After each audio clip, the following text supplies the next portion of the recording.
You're listening to the Jōrni Podcast. Could exploring the depth of your own mind be the most healing journey you ever take? Find out more in today's episode. This episode contains adult subject matter and some listeners may be triggered by this content. Listener discretion is advised. Hi, I'm Petra Brunbauer, and with decades of experience with sadness, pain, anxiety, and stress, I finally figured out how to leave all that behind.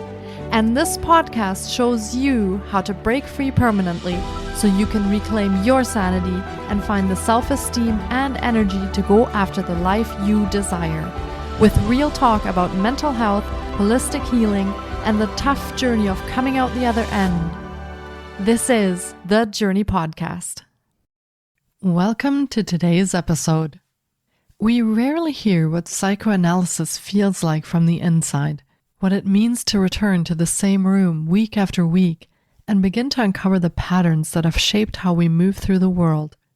In this episode, we step into that experience with someone who committed to the process not once but twice and came away with a deeper understanding of herself that couldn't have been reached any other way. Joan K. Peters was born in New York City and got her PhD in comparative literature from the University of Chicago. She published a novel and 2 books about women and work and is a professor emeritus of literature and writing at California State University at Channel Islands. She lives in Ojai with her husband, her dogs, and her chickens.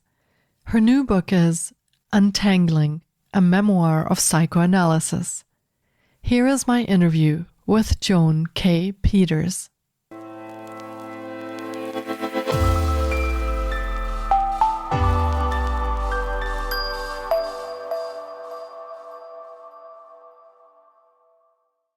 Hi, Joan. It's so great to have you on the podcast today. I've been looking forward to getting to chat with you because the healing power of psychoanalysis is such a wonderful topic for our episode today. And quite frankly, I don't think we've ever talked about this on the podcast before. I am so curious. Welcome to the podcast. Well, thank you so much for having me. And I'm very happy to be talking about psychoanalysis. Yeah, it's my absolute pleasure. And I have been fascinated since we were introduced that we would be recording this episode. So I very much look forward to this.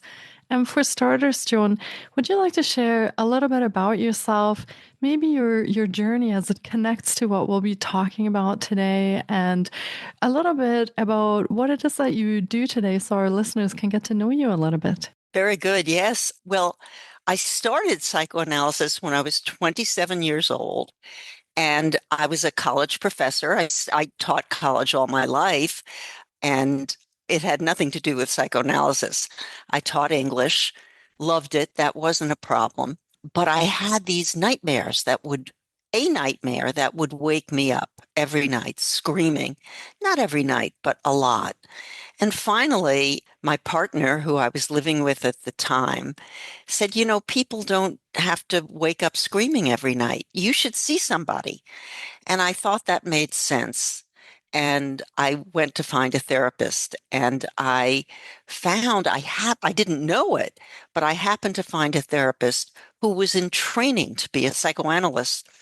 And she just started to talk with me about the dream. And this is how psychoanalysis is different from therapy, because this dream was one episode over and over where somebody would chase me with a needle, and I couldn't fight because they'd plunge a needle into me and it would completely take my strength away. And then I know that I'm going to die. So of course I would wake up screaming. And these symbols were not easy to understand. The needle, the chasing, why were people trying to kill me? And I had no conscious fear in my life. I was doing great. I had a wonderful job. I had a wonderful partner. I felt okay. But I also was very aware that I could fall into these deep depressions. However, I didn't put the two together.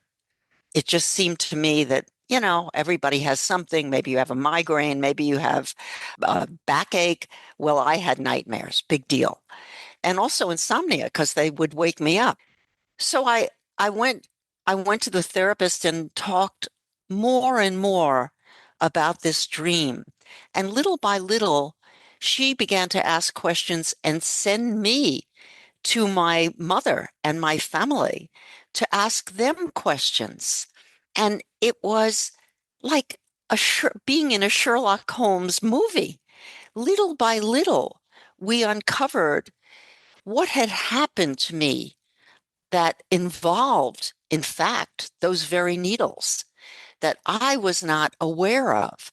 I did not know what my early childhood was. We never spoke of it. My father had died when I was 2 years old. My brother was 7. And we moved away from where that happened. Not only did he die, but he was very ill and wasted away for a long time. And we lived in a tiny apartment. And of course, my brother and I saw everything that happened. And, to put it mildly, for a little child, that was terrifying, particularly because in those times, people did not explain things to children. They did not feel that children even understood what was going on. So they just, my mother, if I asked her, as I say, the psychoanalyst sent me to ask her, and I asked her what happened, and she said, "Oh, you didn't understand anything. You were a baby. It didn't happen to you." And then little by little, as I say, she told me what did happen.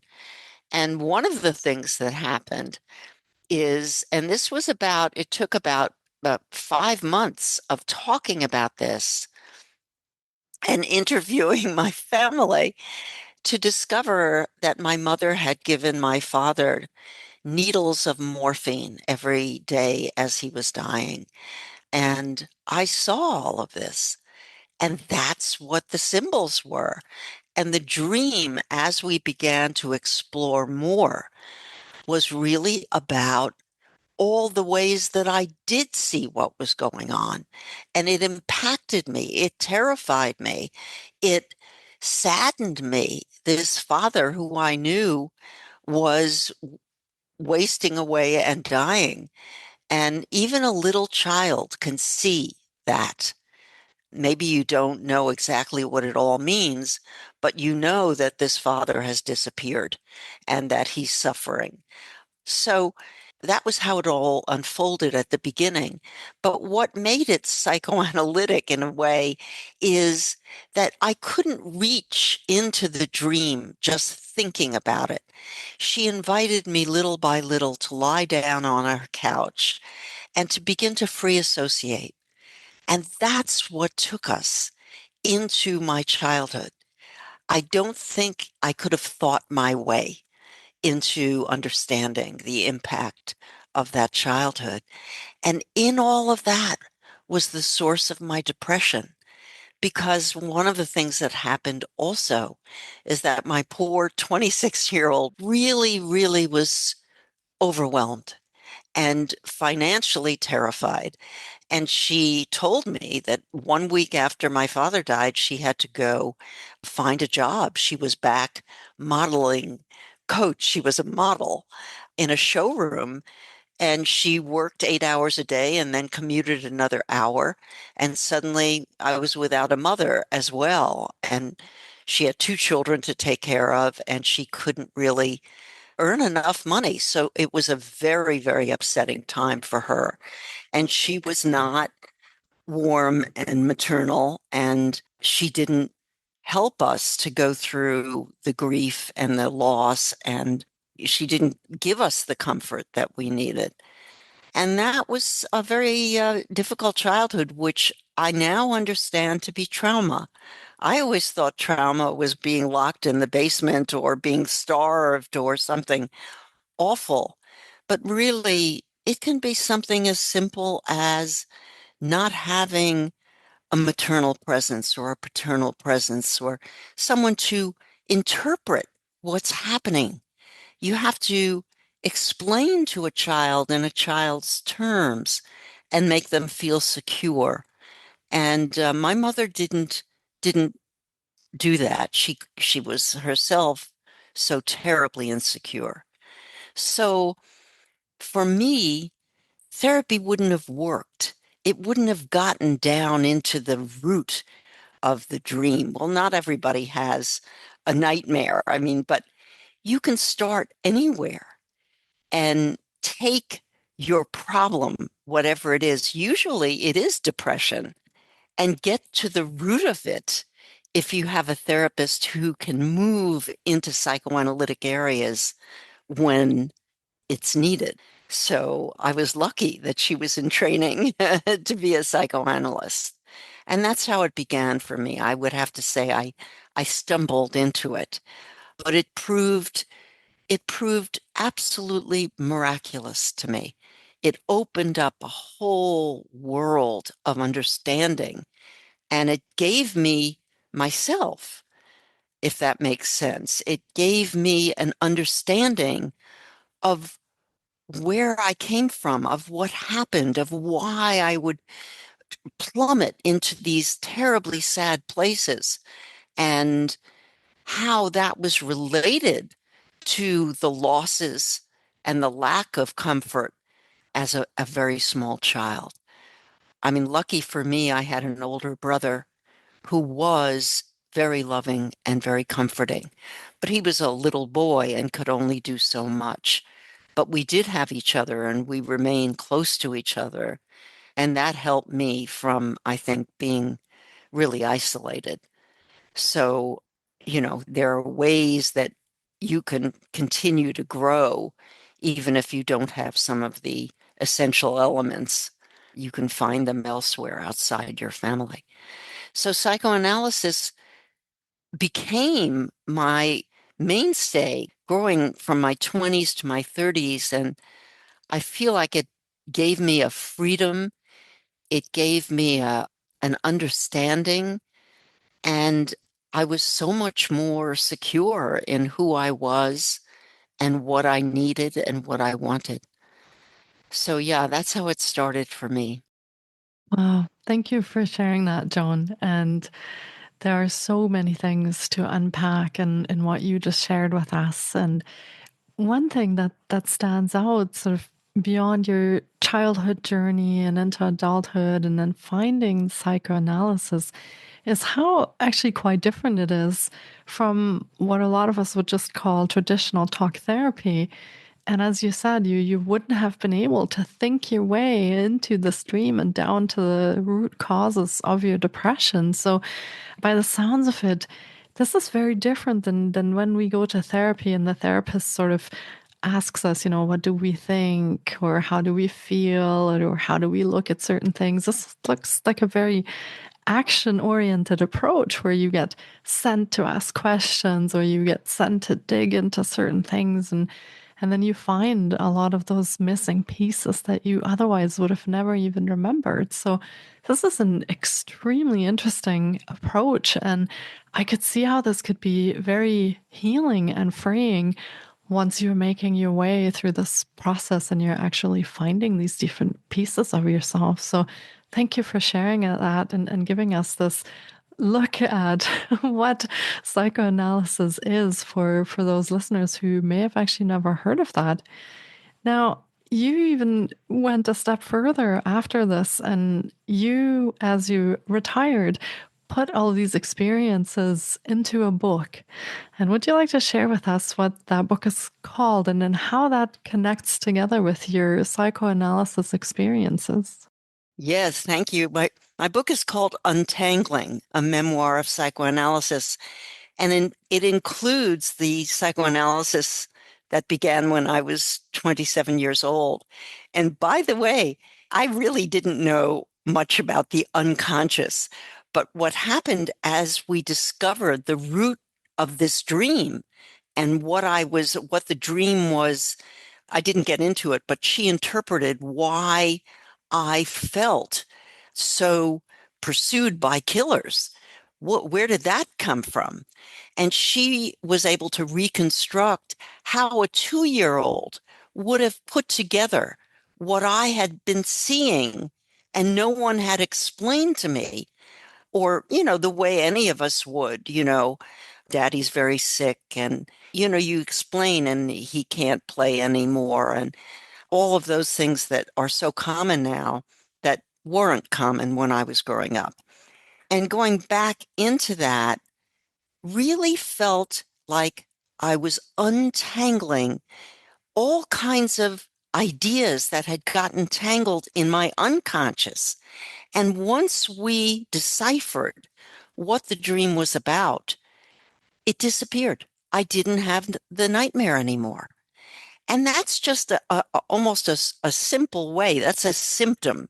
The nightmare was a symptom of the deep inside me that got all twisted up as I, as a child, interpreted not only what happened with my father, but why my mother was not with me or close to me or comforting and maternal.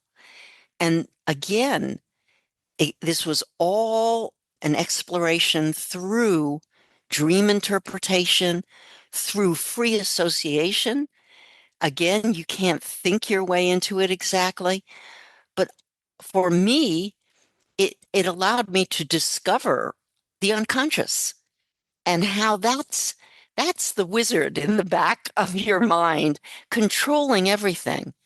So the choices that I had made, which might have led to depression, it would be the immediate cause. So very often, for example, in those early years, I would choose a teaching job that was more glamorous, even though it didn't have any security. It was, a job that was offered to me for 5 years, and then there would be no tenure, there would be no, and I would choose that and then go into a terrible depression when the job ended, rather than choosing what I was able to choose after the psychoanalysis was a job with security that was not perhaps as glamorous, but I ended up loving because I had a community, I had a future, I was able to deeply bond. And there's the key, something I understood in unraveling, untangling in this first analysis, was that I wasn't allowing myself to bond because my mother didn't bond well because she was so traumatized by what was happening to her as a young woman who didn't have resources, and her family couldn't help her. They were poor. So, with that as the root, I was making decisions not only about work, but also in my partners. I didn't choose partners that I could have a future with for all kinds of reasons, even though it might be terrifically romantic. And once I was finished with that analysis and able to really understand why I wasn't bonding, it's called attachment theory. I wasn't well attached because it turned out that my father was diagnosed with this fatal illness when I was born. And my mother really pulled away from me because I became a symbol almost for her of everything falling apart. That's when things started to go south in her life. And I never really got the kind of closeness with a parent that children need. And it's necessary for mental well-being. I know at one point you wrote, well-being is absolutely necessary, the feeling of well-being, and it's mental well-being, not just physical. And that can't happen if you didn't get the nourishment in your childhood that you need. And people, I think, don't realize that. And so as this analysis moved along and more of this was uncovered, what I was also getting from the analyst was the very kind of maternal warmth and unconditional love, it felt like. Somebody who was always there, who could always comfort, could always see my point of view, and who was able to tell me what I went through. Well, that untangled enough so that by the end, I had chosen a partner who I'm still with and adore and and and feel we have a wonderful marriage and romance. I couldn't have done that before because this was so I didn't even understand that my immense loneliness that was always at the core of the depression was connected to this childhood loneliness. And these childhood experiences have a way of forming patterns. It's how you learned. It's like what we learn from the region we grow up, let's say, how we think, like what our community gives us in terms of thinking and feeling. Well, your family gives you these patterns. And I interpreted my mother's distance from me. She was a very remote and inaccessible person for me. As a child, and I didn't understand this, I thought there was something wrong with me and nobody would ever consistently love me. And this really continued on as I raised my own daughter. And when my daughter would get mad at me, I would think, oh, she won't love me anymore. So I would indulge her. And that's a really great example because this was later in my life. And I went to a therapist to help me because I was having difficulty as a mother. And it was based, as I learned, and this is why I went into psychoanalysis again, because there were still remnants of this trauma. And I saw it in my care of my daughter, but I couldn't figure it out. And the therapists I went to really just wanted to change the behavior. And they helped me. They told me how to handle her in a way that was going to be more harmonious. And that really did help. But every time I started to talk about how this led to my fears that she wouldn't love me and how I didn't even go there because the therapist wouldn't let me. They stopped at the behavior change. And finally, I went to a psychoanalyst because I remembered how much that gave me in my 20s. And now, as an older person in a marriage, raising a daughter, and I went to this wonderful psychoanalyst who was able to help me understand that my fear that my daughter wouldn't love me was that same fundamental fear that you have to work to make somebody love. You have to make somebody love you instead of understanding that mothers and daughters, parents and children do love each other. It's right there in the core of things, unless it gets tangled up and then people can't connect and don't give each other the love and responsiveness that they need. And that's again where I had to go to untangle my relationship with my daughter, with my friends, to really see that we are attached and to trust those attachments. And that's another thing you get in psychoanalysis because you're there for a very long period of time and you're seeing the analyst respond to you in a very different way from perhaps the way your parent did as a child. So you're forming new patterns of relationship. And relationship is everything. I mean, that's where our problems are, and that's where our solutions are, is in relation to people. So, yes, psychoanalysis has followed me, and I had two psychoanalyses, and they each brought me a deeper understanding and a greater freedom. And that's what I write about in Untangling, how it works, how I was able to understand the very ordinary problems that I faced with my friends, with my family, with my work, and see how they were connected to those core traumas. And this time, I was able to go much deeper than I had been in my 20s, because in your 20s, you're very busy forming a life pattern, getting you the right work, and it's a time of tremendous identity formation. And that's what I was doing there. And I didn't really have the capacity to spend more time with those early experiences. And I was able to do that in the second analysis. And I learned so much more.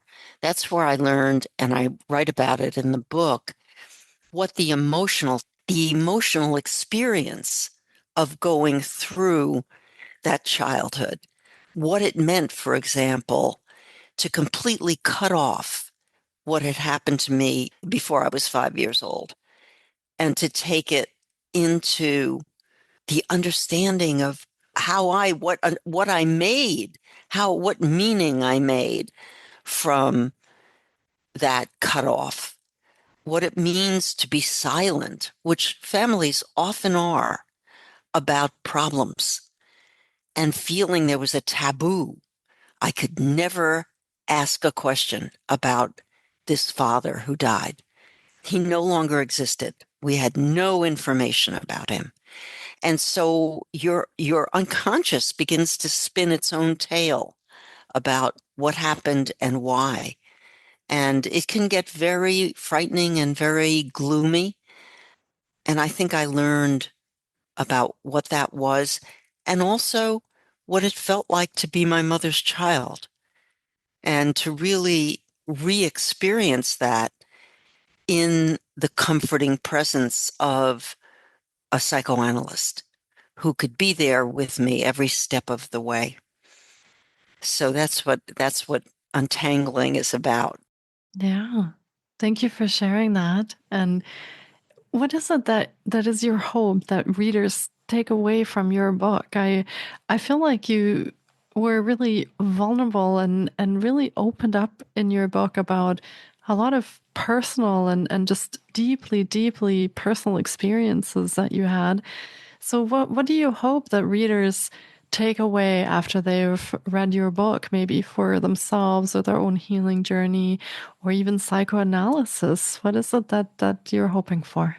I know that very few people go through psychoanalysis. It takes a lot of time, and sometimes it takes a lot of money, although some insurance pays for it, and some psychoanalysts actually accept Medicare or Medicaid. And also, like me, you could find an analyst in training, and they have psychoanalytic institutes where psychoanalysts are trained. And if you get somebody in training, you're actually getting the help of the supervisor as well as the analyst. And for me, that gave me everything I needed. So that's a way to do psychoanalysis. But even if you're not going to do psychoanalysis, reading my book, I think, will help people actually think psychoanalytically, so that you begin to look at your behavior patterns that perhaps are not constructive for you, your depressions, maybe the desire for alcohol or marijuana in excess. Why am I doing this? What am I running from? Is a question that I explore in the book. And I think it can help people look at their lives and think about, what is the underlying emotion? What's going on deep inside me? Not just the behavior, but underneath it. Am I picking the wrong boyfriend or girlfriend every time? What does that look like? What is it? The way I had to go underneath and see, for example, my fundamental fear, as I mentioned, of not being loved and how that manifested in feeling terribly upset if a friend didn't return a phone call very quickly, or if somebody didn't invite me to something that they were doing. I could get so hurt so easily by my friends. Now, that's one kind of behavior. Another kind of behavior is with my absolutely wonderful husband who has really taken this journey with me. I was very, very controlling in our life. I would have to choose what vacation we're going on and how we're doing it and how the house is going to look. And both of those things were about that same fundamental fear that I had to hold everything together because in my childhood, my life fell apart really badly. Not on the surface, because my mother remarried and we had a perfectly, seemingly ordinary life, but we had this dead father nobody talked about. We had a family where the mother and stepfather did not love each other, and that wasn't working. Never talked about that. I still had a mother who was very aloof and depressed and didn't give me the maternal care I needed. So those things were still happening. Well, that's a lot to carry. And it carried into these two really important areas of life. My controlling in my own home and domestic situation, and my fear that was underlying the way I behaved with friends. And they could feel my grasping, my neediness. And I knew it, but I really couldn't even articulate it. I didn't even understand that's what it was. And in the second psychoanalysis, I was able to understand the simple need and fear of not having deep connection that I could be sure of.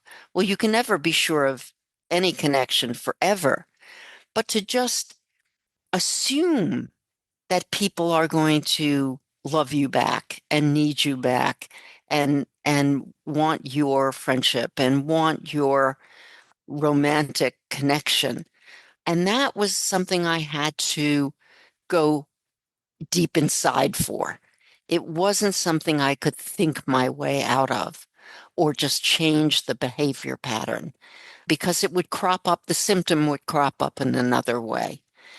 And I think that's where I can share my demons and talk about what that looks like for me, which gives people a kind of permission to maybe look at some of their very, we call primitive fears and primitive needs that people are ashamed of. I know I thought of myself as a very independent person.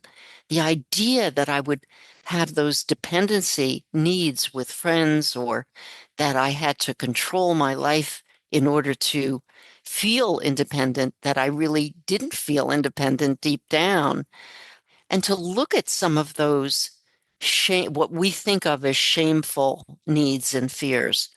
And I think it's universal. I think everybody has them.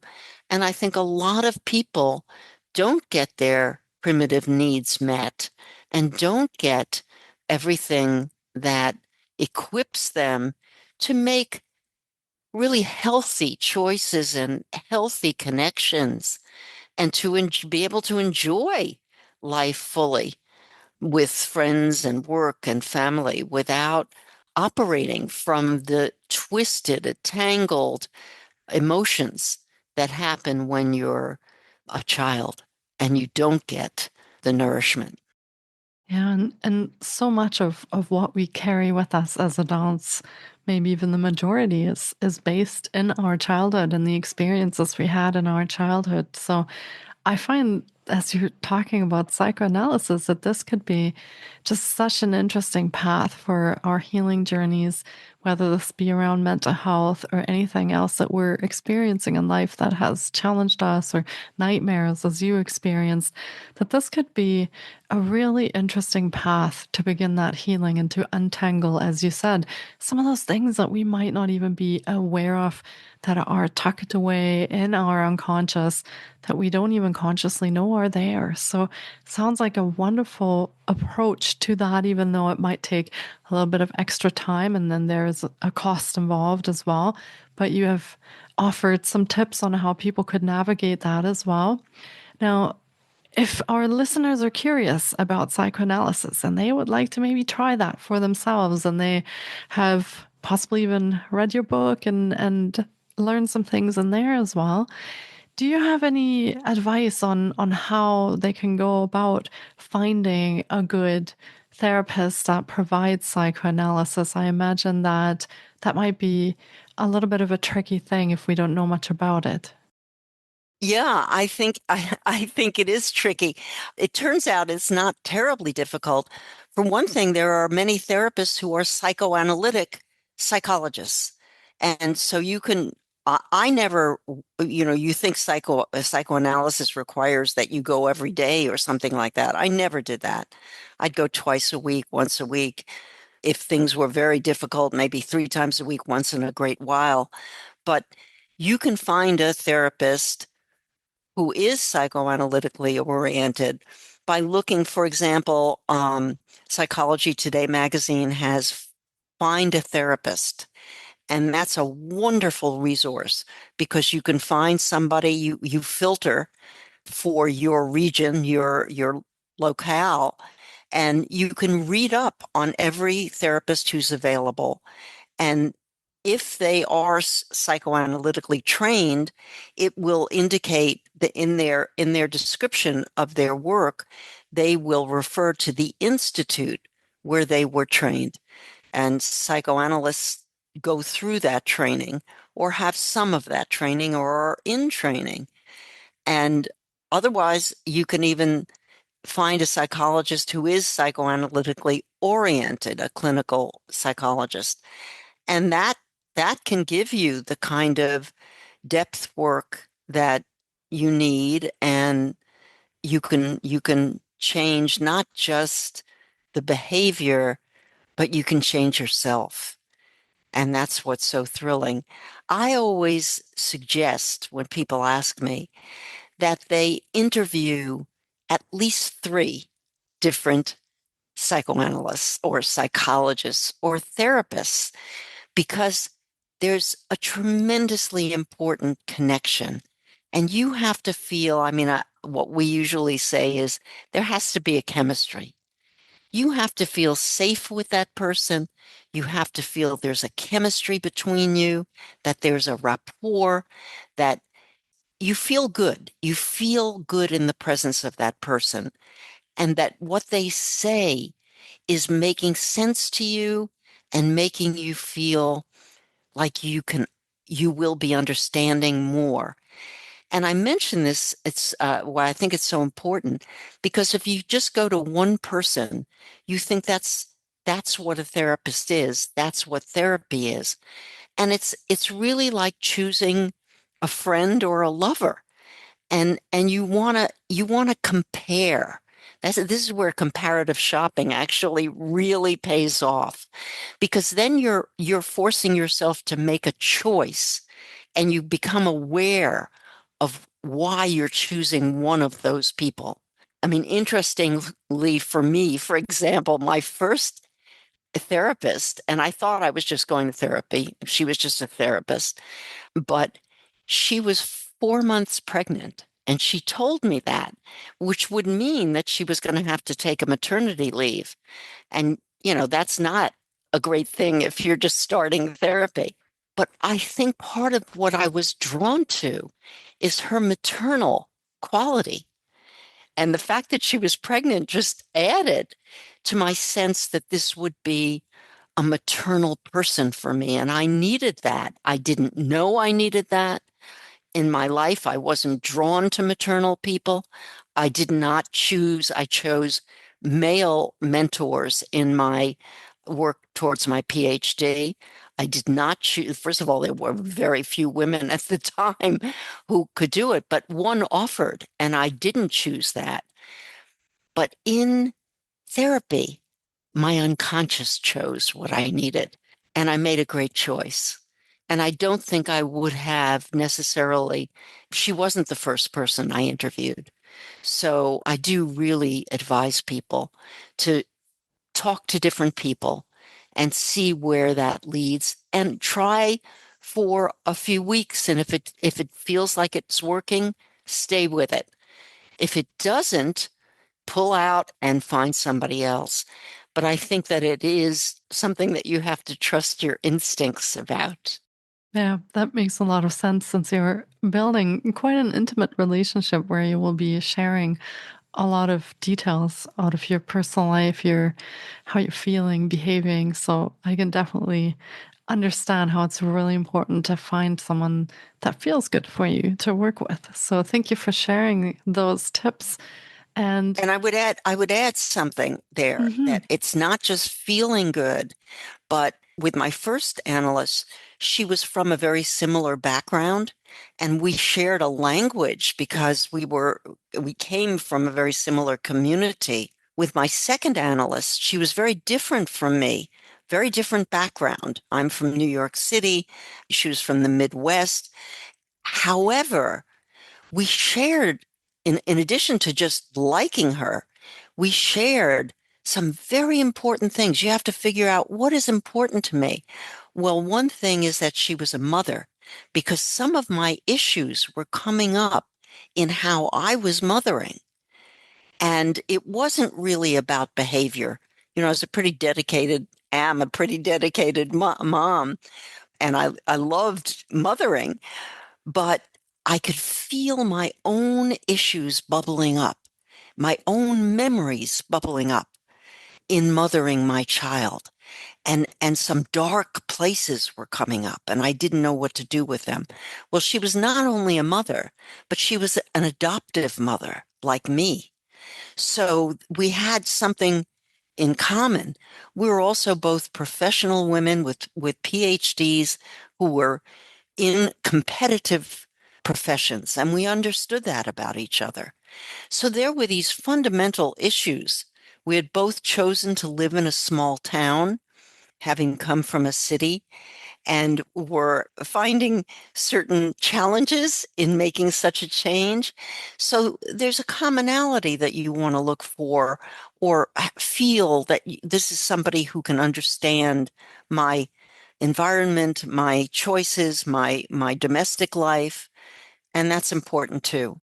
yeah, absolutely. And I guess these are things that you could ask when you're interviewing for a Yes, therapist. So that would make sense to maybe make yourself a little list and then ask about exactly. some things that are important to you. Yeah. Great. Exactly. Yeah. And you've already started because you're sitting there before the interviewing, making a list of what's important to you Yeah. and why you're going.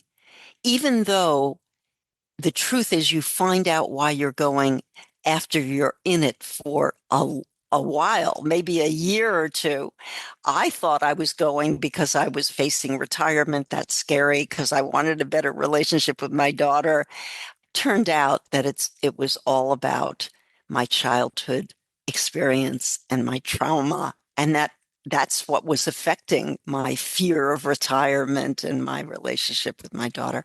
So, but to know that going in, what you think you want to work on is very helpful because those are the things that lead you to spiral down into the fundamental issue.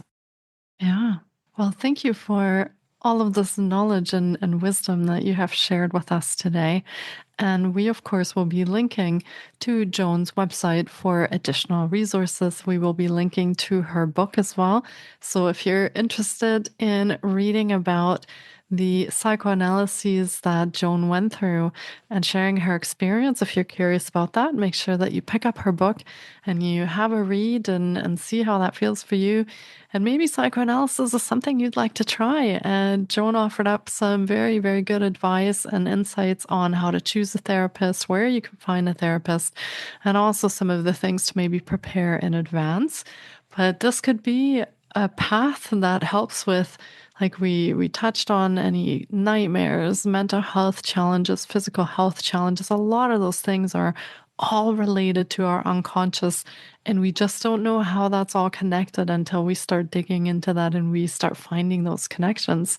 So thank you, Joan, for joining me today and sharing about your psychoanalysis journey, your book, and your experiences. I am so glad that you came and spoke with me today. I've actually learned so much in this past 45 minutes that we've spent together.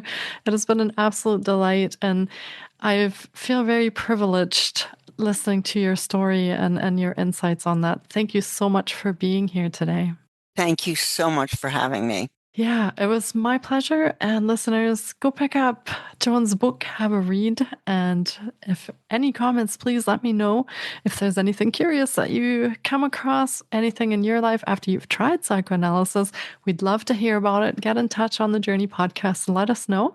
And if you want to get in touch with Joan, we will link to that in the show notes.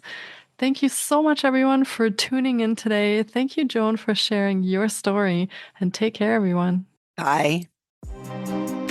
Thank you so much for taking time out of your day to listen in. If you enjoy the Jōrni Podcast, please support us by subscribing, sharing on social media, and leaving us a review. We appreciate you. And you can find more of The Jōrni on Facebook, Instagram, TikTok, and our website, thejorni.com. Sending you love and courage, and see you next time.